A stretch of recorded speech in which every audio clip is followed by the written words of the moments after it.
Hey, greetings YouTubers, and welcome back to another Toddy Walnuts video. This was kind of a off-the-cuff, kind of a impromptu video, if you will. So today I was going through this drawer right here underneath my computer setup. I call this my junk drawer, and I don't necessarily think of it as junk that's in there. I just call it that. And it's where I kind of keep some of my prized possessions, and I really need to get some of these framed or put in portfolios or something instead of just having them in a drawer. But I figured I would go through and show you guys some of the collectibles and signed items that are near and dear to my heart. Now, I'm not a autograph hound or collector per se. You know, there are some that I really enjoy, and I'll go through and show you some of the stuff that I have. So if you're interested, get yourselves a beverage and a snack, kick your feet up, and let's check out some of my collectibles that I had in my junk drawer.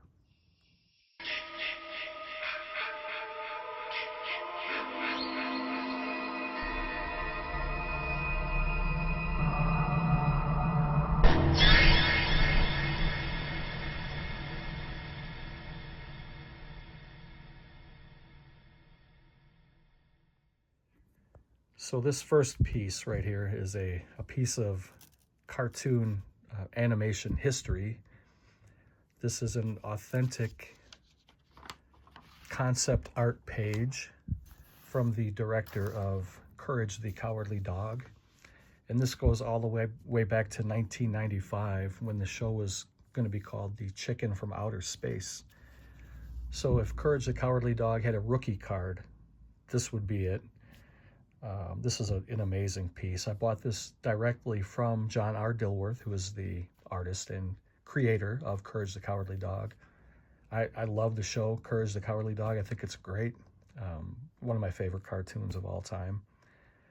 And I'll just kind of go through and show you guys. So this was concept art. This is Muriel and Courage. And I'll show you something pretty cool after I show you this. This thing was not cheap by any means, and he also inscribed it to me and he signed it. Well, so let me see, where did he have the date? Right here.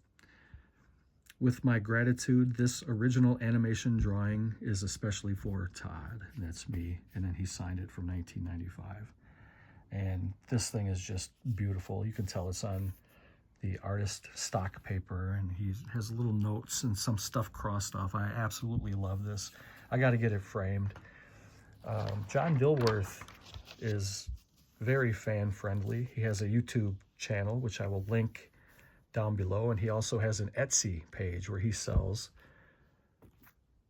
photographs from his 8x10s of the show. And so this was the original from 1995, and this is what they later came up with during the Courage the Cowardly Dog show that ran, I think it was from 1999 through 2003 or something in that range. I think it was like 3 or 4 seasons. And so I thought that these went really good together because it's very, very similar. And he also signed this one too. You can buy these 8x10s on his Etsy page. So go down and check the description box. I'll share his YouTube page and his Etsy page. And he put on here, to Todd, the things I do for love, stay courageous. John R. Dilworth, 2023. An amazing guy. Like I said, he's very down to earth. He comes on and he does live chats sometimes on his YouTube channel. He keeps you up to date with the projects he's working on now or in the future. And I love keeping in touch with that kind of stuff that I enjoy. So those are the first 2 items from the so-called junk drawer, but it's far from junk. The next one is from a really cool film director named Tim Sullivan. I know some of you guys recognize him and know him. Tim sent this to me when I purchased the Herschel Gordon Lewis big box set that Arrow Video put out back probably 10 years ago now. So Tim Sullivan had a lot of say, or he was involved quite a bit in these bonus features and special features for that box set because he's a Herschel Gordon Lewis fan. He worked with them, and he's I guess, a historian of the movies for H.G. Lewis. So he got 2 for free from Arrow for participating in the bonus features.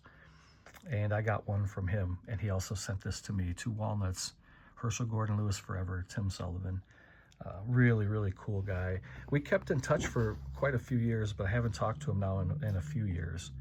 But he was a really nice guy. And, you know, this is a cool piece to me because it has a piece of movie history, but also my collection history. So this is near and dear to my heart. The next one is an 8x10 that was signed by Franco Nero. It says to Todd from Keoma and Django.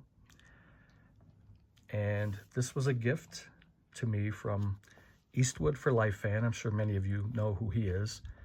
But man, this piece is freaking beautiful. When he sent this to me, my jaw dropped. I love Franco Nero. He loves Franco Nero too. Carlos got to meet him at a show somewhere in, it was either in England or Spain. I'm sorry, I don't remember. But he got some things signed for himself, and he thought about me, and he got something signed for me. But just look at this thing, man. And Franco Nero is a living legend. And this piece just means a lot to me. So not necessarily an autograph collector, but this is a must-have in my collection. This next piece right here is incredibly rare, and I got a really good price on this. This is a autographed card. I think it's probably 5x7-ish in diameter. And these are the ink spots. And this has the original lead singer, Bill Kenny.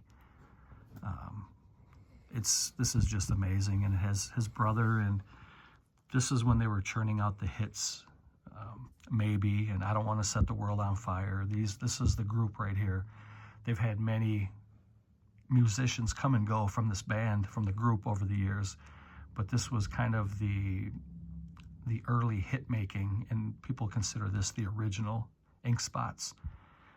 And I really love this piece, even though it's personalized to somebody else. I think it says Eunice or something like that, bless you always. It does have 4 autographs on there, and this piece really means a lot to me. When I say it was inexpensive, compared to what this should be, I got a pretty good deal on it. So really glad to have the ink spots. I love their music. I think they're great. And I need to get this framed or something. It's very small. My hands are kind of big, but this is like I think it's a 5x7.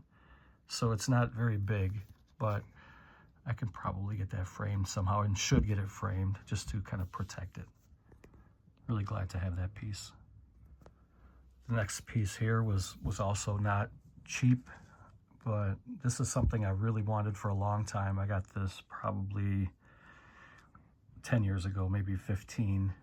And James Cagney is one of my favorite actors of all time. And this is George Raft. And they played together in a movie called Each Dawn I Die. And if you look carefully here at the photo, you can see that James Cagney, he signed it Jim Cagney, and George Raft signed it there as well. And this is a really beautiful piece. The movie's great. These 2 actors together were great. And I just love this piece. I had to have it. There's really nothing else more to say about it, but I love the photo, I love the movie, and everything just kind of ties together. I wish that Raft would have signed it a little more legible, but that's just how his signature was. And I also wish that he would have kind of maybe done a Sharpie instead of, looks like he used a ballpoint pen or a very thin, maybe a very thin marker, it looks like.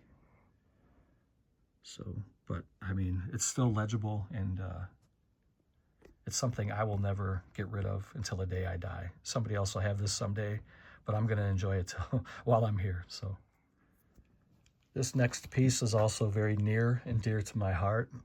This is my favorite Disney movie of all time. This was a gift to me from Jordan, who was given up 96.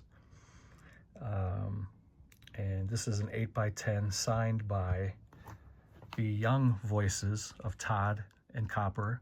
So Todd was the fox, Copper was the hound, and you can see here that Keith Coogan played Todd, the fox. He voiced him, and then Corey Feldman was Copper.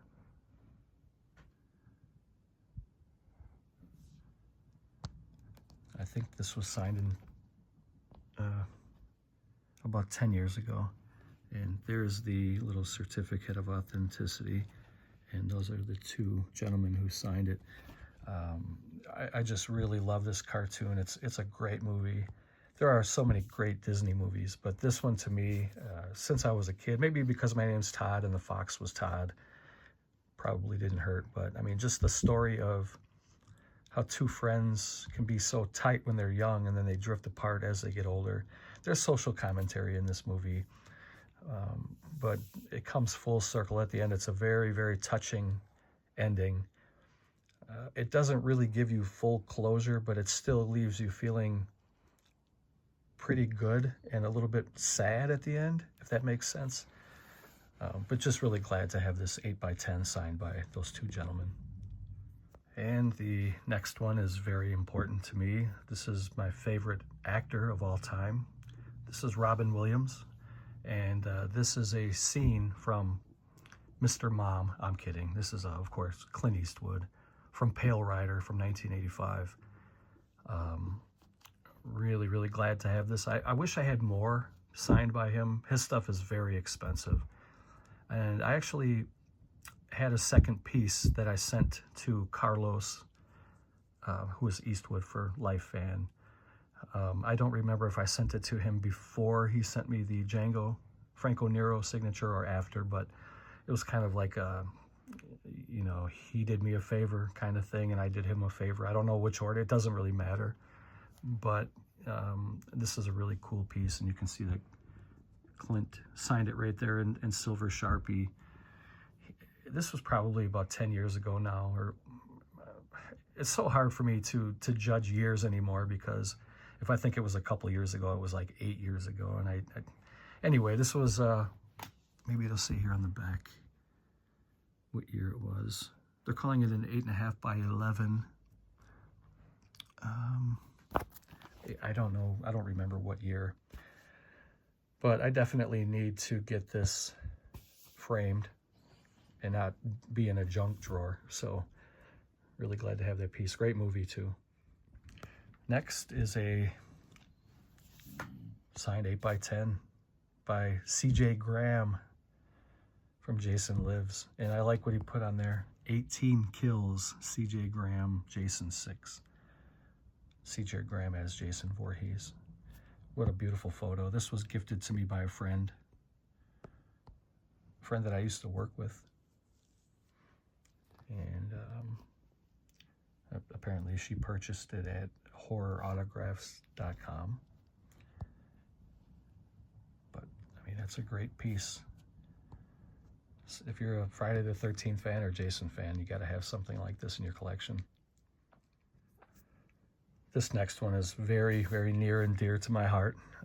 If you've watched my channel for years now, you know that I've talked about Red Fox over the years.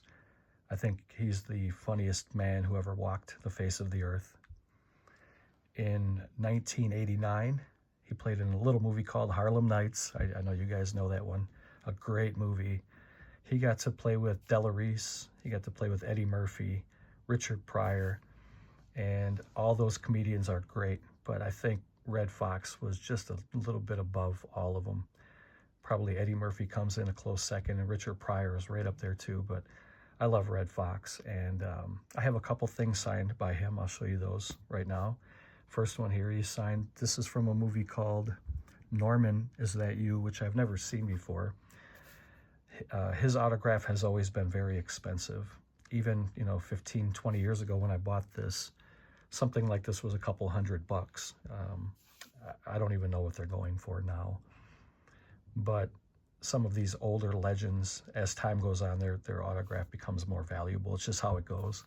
So we'll kind of zoom in and take a look at that signature. I love everything about Red Fox. I've watched every documentary about him. I have all of his movies, except for this one. I've never seen this one before. He was great in Sanford and Son. And speaking of Sanford and Son, I have a couple of unused show tickets. I'm going to pause it really quick and open up that little package and show you. So I picked these up on eBay several years ago, maybe 20 years ago or more. I'm not sure. But these are different tickets that you would buy to or get free. I'm not sure how they did it back then, but you can actually watch the episode and be taped as part of the live studio audience back then. So this first one is from the Sanford and Son show starring Red Fox and Demond Wilson, and the date was April 26th, 1974. Show time started at 8, and you had to be there by 7:15 to be in your seat. And these are really nice to have. They're very hard to find. And it just kind of shows you this was a complimentary ticket not to be sold. And the next one was from the Red Fox show. So he had a variety show. I think this was from the variety show, but he also did have a, no, I think this was the variety show, because when he went on after Demond Wilson left the show, he just had Sanford. It wasn't called the Red Fox show. So this was kind of like his stand-up comedy and variety show. And this was from August 12th, 1977. The show ran from 8:15 to 10 p.m. It says minimum age 16. Complimentary ticket not for sale.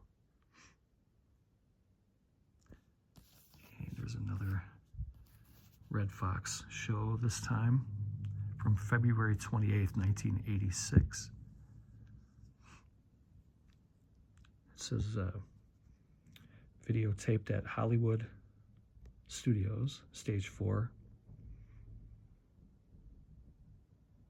The company that brought you Dallas, Falcon Crest, and Knots Landing presents the new hit show, The Red Fox Show.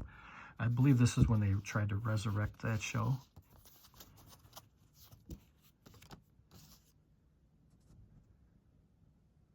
And there's one more. And then I have a pretty cool signed item I'll show you after this. Now this is when he went off on his own, and actually it's because Demond Wilson didn't want to come back. He didn't want to play Lamont anymore, and they wrote him off on the show, and then he moved in, or a big white guy named Cal moved in, and it worked. It was a good show. I thought it was really funny, but it just wasn't the same chemistry without Demond Wilson. And this one was from February 22nd, 1980.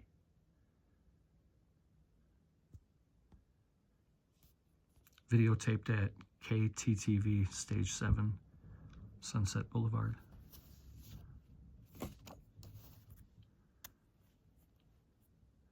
So I will put these away, and I'll show you the other signed item that I have of Red Fox.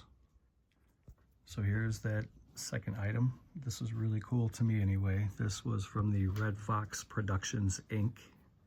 from Los Angeles, California. And it was a check written on October 28th of 1977 in the amount of $326.78. And he endorsed that check right there, Red Fox. This is a really nice piece. So I just thought I would share some of my Red Fox stuff with you guys, and we'll move on. So this next piece is a piece of true crime American history, and this is Sammy the Bull Gravano, who was interviewed by Diane Sawyer back in 1997, and this is a screenshot of that interview. And really glad to have this. I think it's a good collectible, and Sammy the Bull was one of the most powerful men in the U.S. at one time. He was the underboss to John Gotti, and I got this 8x10 signed by him. And a couple years ago, Sammy sent me a Christmas card with his dog, Lily. There's Sammy now. He's living in Arizona at the moment. And it just says, "Happy Holidays, Gangstas. Salute from my family to yours. Love always, Sammy the Bull and Lily." And this was the, I don't want to give his address away, but this was the, he has those two little Yogi Berra Yankees stamps. And I don't want to give his address away, but pretty cool little collectible to keep. And I got to talk to Sammy quite a bit over the last few years. I like to call him a friend.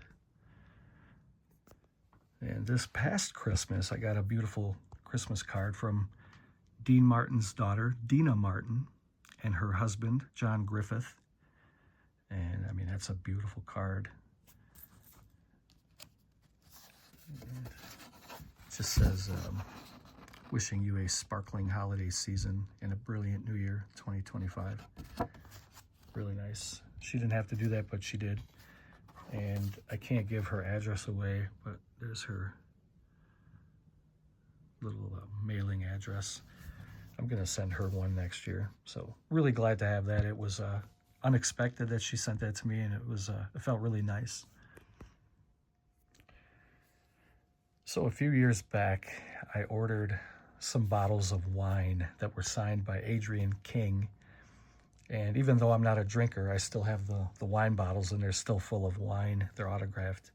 But she also sent me a couple of goodies as well with those bottles of wine. And one of them is, I guess, is maybe a 5x7 maybe. It's about 5x7. And it just says, "Crystal Lake Wine will take you back to where it all began." It just says, "Cheers, Todd, Adrienne King." And there's her website. And she still looks great. She looks really good. And let's see if I can pull some of the other stuff out. Maybe it'll be easier if I slide it out. All right. So that's a really nice little card. And then here's some advertising from the winery of which she was selling wine for, the Valley View Winery. I can't remember if this was in Wyoming or something like that. It wasn't California. Let me see if it says on the back. Oregon. Jacksonville, Oregon. And if you're interested in the wine, you can check out that website there at the bottom. And she also sent a couple more goodies. I thought she was great. And like I mentioned in other videos, she really embraces the Friday the 13th franchise. And what a cutie she is there. It just says, "See you back at Camp Blood, Todd, Adrienne King, Alice." I love it. It's really, really good. And she sent me some literature. These were copies of the newspaper clippings when the movie first came out. And she wrote on there, "Enjoy this 1980 review, Todd. They didn't have a clue. Cheers." And then it just talks about a review about the movie from 1980. And you can see the date up at the top. Saturday, May 10th, 1980. I thought that was really awesome that she shared this with me. And there's a couple other little things to read about for the Valley View Winery. Really, really love this kind of stuff. I'm a nerd for this kind of stuff, and there's more about the winery. So I'm gonna put this stuff back in its little sleeve, and we'll move on. Okay, the next one was also a gift from a lady I used to work with. This is a copy of the original screenplay from Halloween from 1978. And it was signed by Jim Winburn, who was a stuntman who played Michael in some of the scenes. And there he is signing this. So I thought this was pretty cool. It's a photocopy of the original. And it just goes through the entire movie. It's a pretty neat collectible that I got signed by Jim Winburn. There he is. Nice little collectible. And we got two more. This is a painted cell from the creator of Underdog. You can see Underdog in Sweet Polly Purebred, and it's signed by Joe Harris, the creator, who has also passed away now, unfortunately. And he made 1,000 of these, and this is number 734. Another one of my favorite all-time cartoons. I need to get this framed. It was framed at one point. It had a pretty nice frame on there, but it fell off the wall at my other house. And the frame broke in a way that I couldn't repair it without it looking like trash. So I threw it away, and I just never got it reframed, but I definitely have to. It has a beautiful matte to it. All I got to do is throw it in a frame. So really love this piece.